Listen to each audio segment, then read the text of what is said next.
Assalamualaikum warahmatullahi wabarakatuh. Halo guys, kembali lagi bersama saya Bobby Herian.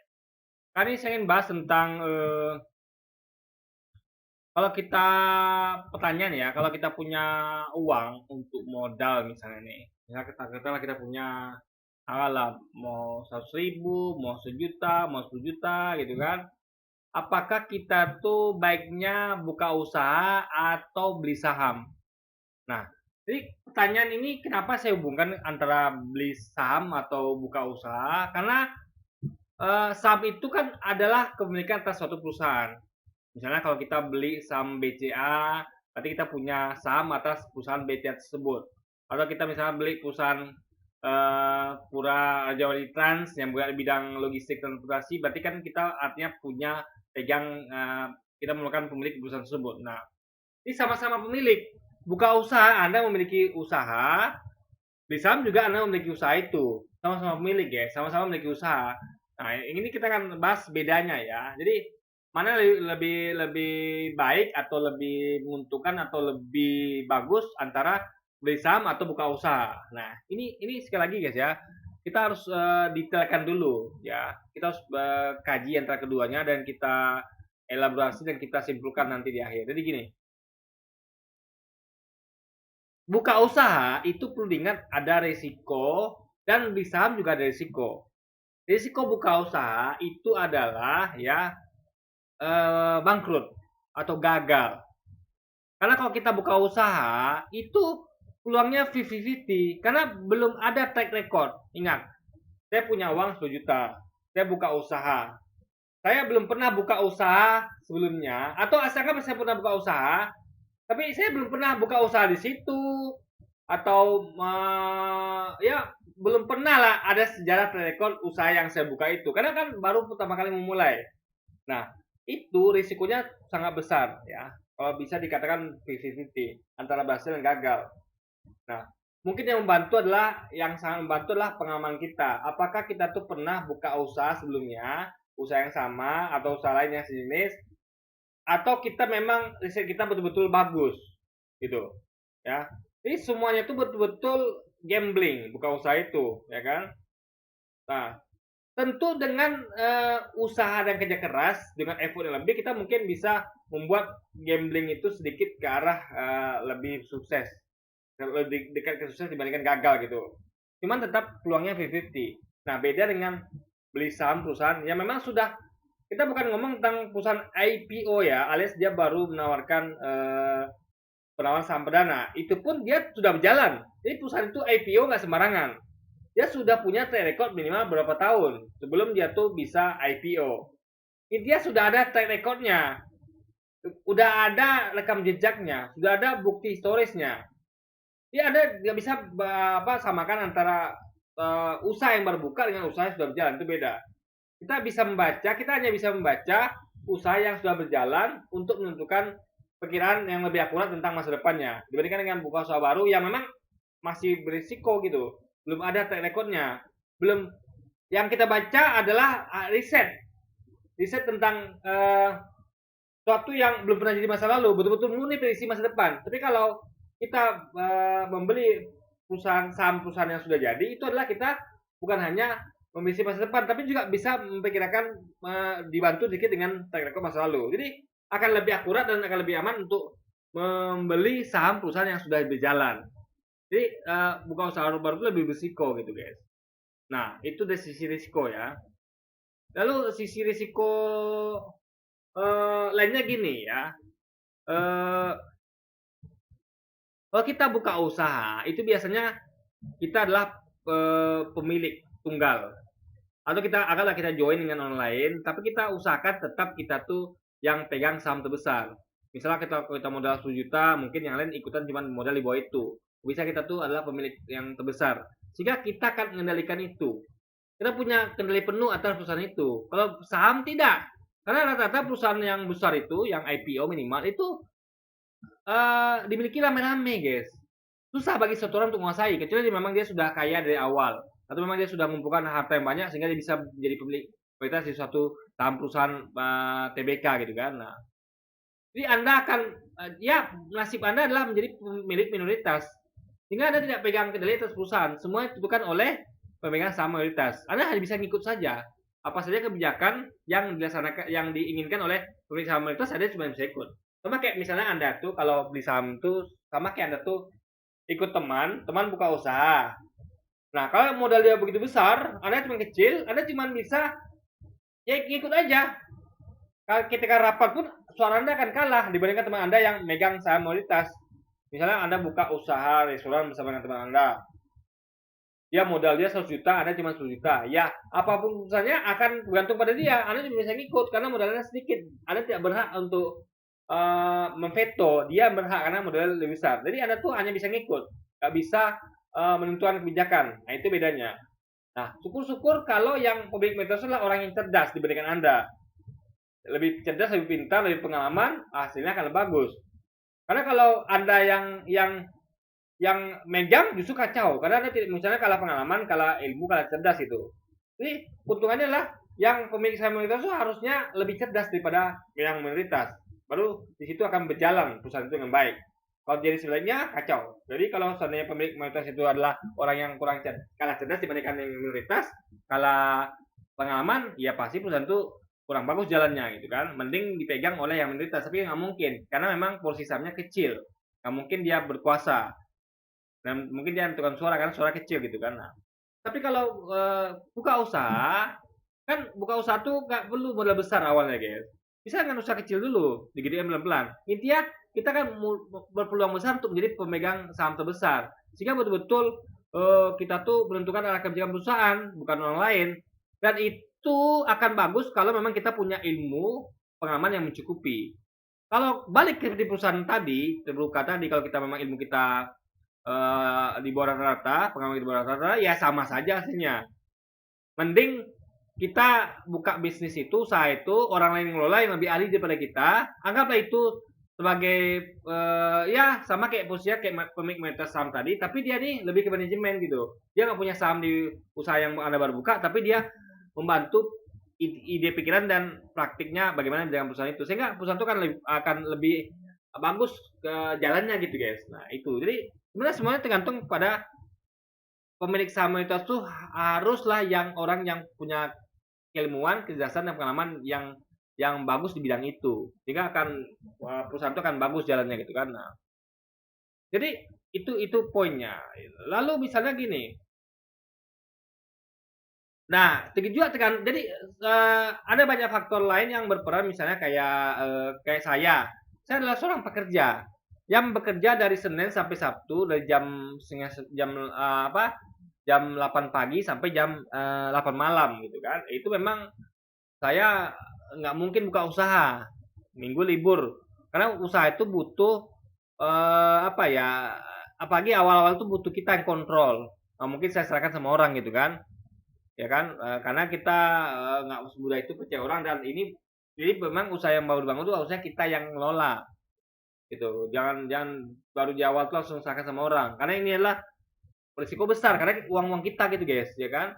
Karena orang itu kan belum kalau beli saham perusahaan kan kita bisa milih nih mana yang orang itu track recordnya sudah bagus dalam menjalankan suatu perusahaan. Kalau buka usaha kan kita nggak bisa milih track record karena orang itu kan belum terbukti untuk menjalankan usaha yang kita baru buka ini gitu. Sehingga lagi berisiko. Mending kita yang menjalankan kecuali kalau Anda memang yakin memang orang itu lebih cerdas, lebih berilmu dibandingkan Anda dan lebih punya pengalaman, baru Anda boleh serahkan kepada orang itu. Tapi tetap ini masalah kerjaan agak susah guys. Karena dia nggak punya track record gitu kan. Mungkin track recordnya di tempat lain, tapi kan belum terbukti di tempat kita gitu. Nah, ini kayak orang kayak saya ini lebih simpel, saya beli saham. Kenapa? Saya nggak punya waktu untuk buka usaha. Atau terlalu berisiko bagi saya untuk menyerahkan pada orang lain gitu. Dan saya nggak mau juga usaha nanggung-nanggung, nggak mau. Ya, karena menurut saya usaha itu usaha kecil itu ya guys saya apa ya? Gimana kita bisa menggaji orang untuk ngelola? Kayak saya butuh orang untuk ngelola kan saya lagi bekerja. Nggak mungkin saya buka usaha saya yang menjalankan. Itu orang lain. Itu saya butuh uang untuk gajinya. Sebenarnya modal saya nggak seberapa. Makanya mending saya beli saham gitu. Itu Anda orang-orang yang memang nggak punya pekerjaan, ya mending buka usaha asal salahnya ilmu dan kejelasan serta pengalamannya cukup. Anda yakin dengan usaha yang dijalankan. Karena bahaya kalau Anda tidak yakin gitu. Jadi ibaratnya modal nekat. Karena bisa berhasil, tapi takutnya peluang gagal lebih besar karena nggak ada kurangnya ilmu, pengetahuan, pengalaman, guys. Memang bisa belajar, tapi kan jatuh bangun itu kan resiko. Memang Anda jadi bisa belajar darinya, tapi tetap itu adalah Anda kuat nanggungnya itu. Karena untuk bisa kayak orang bisa berlari kan jalan tuh jatuh dulu gitu. Atau orang bisa naik sepeda tuh kan memang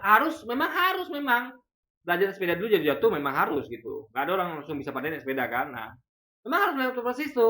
Harus melewati proses itu. Tapi kan apa Anda kuat untuk jatuh dulu berdarah di awal gitu. Karena memang harus melewati proses itu. Karena eh, hoki sekali kalau itu berhasil langsung gitu kan. Itu memang betul-betul hoki. Tapi kan itu kan jarang kejadian.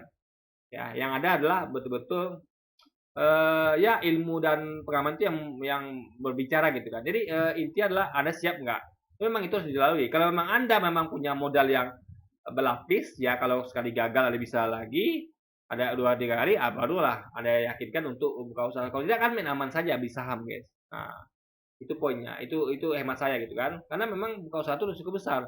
Sekarang saya selain terbatas waktu, saya juga nggak punya ilmu yang cukup atau pengalaman atau mental cukup dengan itu kan untuk jadi pengusaha itu suatu buka usaha gitu kan karena saya belum pernah melakukan itu sebelumnya sehingga bagi saya ya adalah saya ketika naik sepeda betul-betul bakal jatuh dulu berkali-kali sebelum saya itu bisa naik sepeda gitu nah, jadi saya tidak bukan orang yang tipe nekat atau mengadakan hoki enggak saya orangnya realistis jadi saya tahu itu memang betul-betul besar tapi saya tahu juga modal saya nggak berlapis ya saya juga punya keluarga yang harus dinafkahi gitu kan jadi hal seperti itu guys memang selalu berisiko bagi saya ya amannya beli saham nah cuman kekurangannya ya sekali lagi ya gini eh kalau anda sebenarnya gini anda mau buka usaha maupun beli saham itu ada namanya adalah modal perusahaan modal usaha yang real. Jadi kalau Anda beli saham batch ya, itu kan misalnya dia punya modal. Nah, itu kan hak Anda sebagai investor. Misalnya kalau perusahaan itu tutup sekarang juga, dia kan tentu akan membayar gaji karyawan, utang-utang, dan segala macam. Itu nanti akan tersisa modalnya berapa.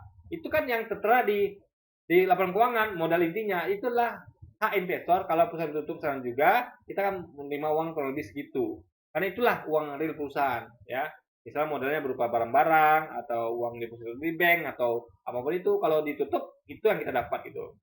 Nah, sama kalau kita buka usaha juga begitu. Kita hitung modal kita berapa, ya, utang kita berapa. Intinya adalah kalau kita tutup usaha kita juga yang kita buka sendiri itu, kita akan dapat uang segitu sesuai modal kita, sama dengan kalau kita bisa perusahaan. Nah, cuman masalahnya kalau kita buka usaha kita kan bisa nutup usaha kita kapan saja kita mau. Kalau perusahaan terbuka nggak bisa. Yang bisa nutup itulah pemegang saham mayoritas gitu. Ya, jadi kalau kita misalnya gini nih, kita misalnya anggaplah kita sudah menjalankan usaha kira-kira 10 tahun. Nah, 10 tahun itu bisnis lagi bagus tuh. Kita terus top up. Kita ketika ada untung, kita nggak ambil untungnya, tapi kita putar lagi. Sehingga perusahaan kita tuh modalnya dari 100 juta, misalnya dalam waktu 10 tahun jadi 1 miliar. Nah, ketika tahun 10, mulai ada terjadi masalah. Perusahaan mulai rugi, atau mungkin stagnan. Nah, itu kita tahu, kalau kita teruskan, kita lihat prospeknya udah nggak ada lagi nih, udah betul-betul suram gitu kan. Nah, kita tahu kalau kita teruskan berdasarkan kondisi saat itu perusahaan itu nggak bakal bisa nambah modalnya. Bisa jadi 2 3 tahun atau tahun depan atau 5 tahun ke depan tuh malah modalnya turun di bawah 1 miliar.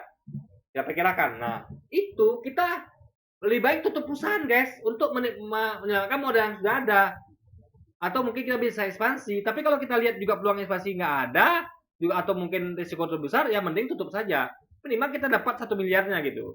Nah itu bisa dilakukan kita buka usaha sendiri yang kita adalah pemegang saham terbesar. Karena kita buka kan, kita mengembangkan, kita tidak mengajak orang lain join, ya kita pemegang saham besar. Akan gampang bagi kita untuk melakukan hal itu.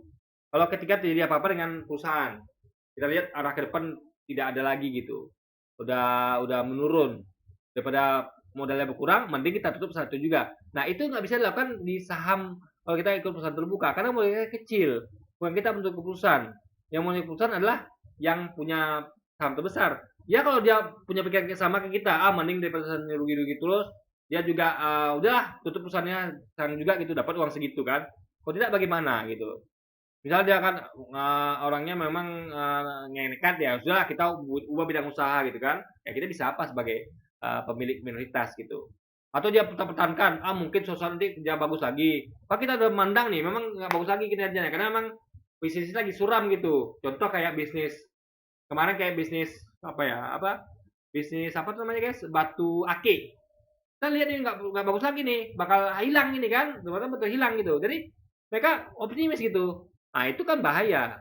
Itu adalah gini, artinya kalau anda ya, jadi gini, kalau Anda merasa bahwa Anda tidak punya kemampuan ilmu atau kejelasan atau pengalaman untuk buka usaha, yang penting beli saham.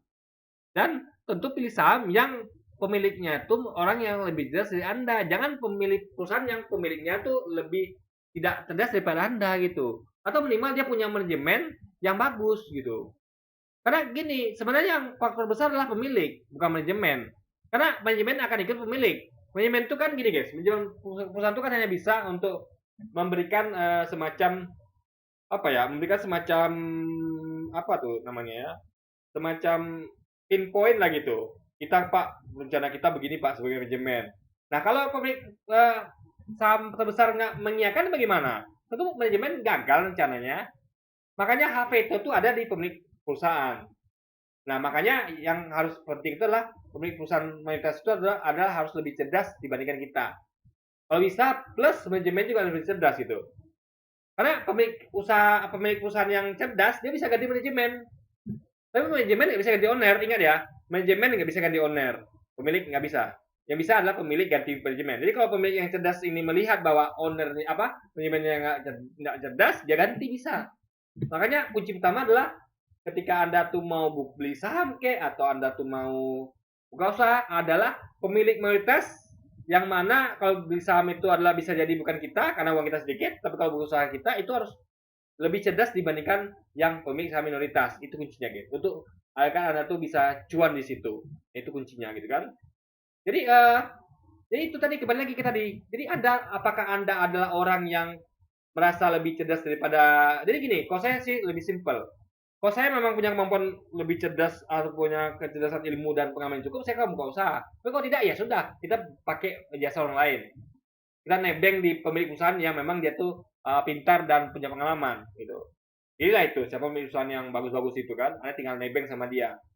Ya, dan itu terbukti dari jalannya perusahaannya gitu kan. Nah, jadi itu yang harus dilakukan guys. Jadi ini bukan masalah mana yang lebih baik atau tidak, tapi tergantung ada nilai kemampuan Anda. Ada seorang yang mampu berbisnis, buka usaha sendiri, atau ada memang intinya adalah ada mengandalkan orang lain yang memang lebih pintar daripada Anda gitu. Ya Anda tinggal kerja saja kayak saya. Karena saya tahu sadar diri saya nggak punya kemampuan itu, memang saya bisa, tapi untuk dapatkan itu saya perlu proses jatuh bangun yang lebih berdarah. Karena saya betul-betul nol, betul-betul nol pengalaman tentang itu. Ilmu mungkin punya, tapi ilmu itu kan nggak bisa teruji kalau nggak dipraktekkan. Intinya saya yakin saya akan jatuh dulu berdarah kalau saya buka usaha, dan saya nggak punya modal yang mumpuni untuk itu, untuk jatuh bangun lalu jatuh bangun lagi. Saya nggak yakin modal saya nggak cukup, karena saya bukanlah pria yang hanya hidup sendiri gitu. Kita harus membiayai keluarga. Makanya itu bagi saya terlalu berisiko. Mending saya beli saham. Yang penting jangan lupa sama kayak prinsip kita buka usaha ya kita carilah pemilik yang pintar, yang lebih pintar dari kita, yang bisa mengelola perusahaan, yang bisa memilih manajemen yang bagus gitu. Karena manajemen itu bisa dipilih, tapi owner nggak bisa. Biasanya kalau pemilik perusahaan itu bisa milih manajemen, menentukan manajemen, tapi manajemen nggak bisa menentukan pemilik. Dia hanya bisa ganti-ganti pindah perusahaan guys. Tapi pemilik kan bebas di perusahaan dia sendiri gitu kan, ganti manajemen bebas dia. Kalau manajemen nggak bisa ganti-ganti owner, dia hanya bisa ganti perusahaan guys. Itu kuncinya. Oke, jadi mungkin sekian dulu aja video kita hari ini dan sampai jumpa lagi di video selanjutnya. Wassalamualaikum warahmatullahi wabarakatuh guys.